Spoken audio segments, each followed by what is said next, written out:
Wednesday will mark the 6th anniversary of a massive gas explosion that destroyed businesses, injured a firefighter, and dozens of others in northwest Portland. Fox 12's Jeffrey Lindblom tells us more about what happened that day, plus a recent lawsuit that just awarded millions of dollars to two people.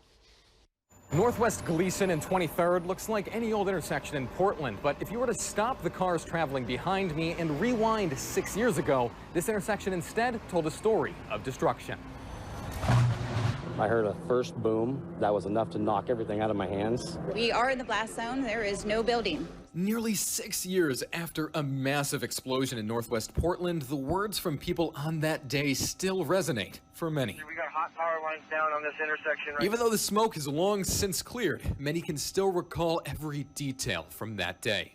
At first I heard this explosion, and then I looked out the window and there was all this smoke just filling the sky.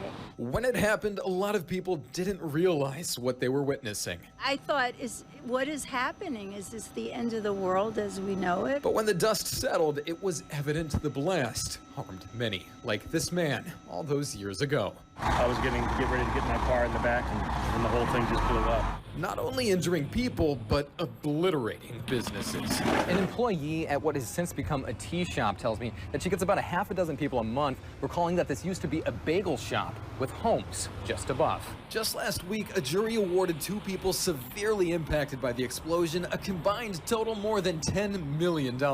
People deserve compensation for things like this. Kristen Prentice, a salon worker who says she suffers from PTSD following the event, and Eric Rader, a Northwest Natural employee who tested the gas levels in the bagel shop and warned responding firefighters to flee, are both now being compensated for what they went through that day and continue to go through. Prentice and Rader aren't the only ones to seek legal repercussions, as records indicate that following the blast, Lloyd Clark has been sued at least 10 times.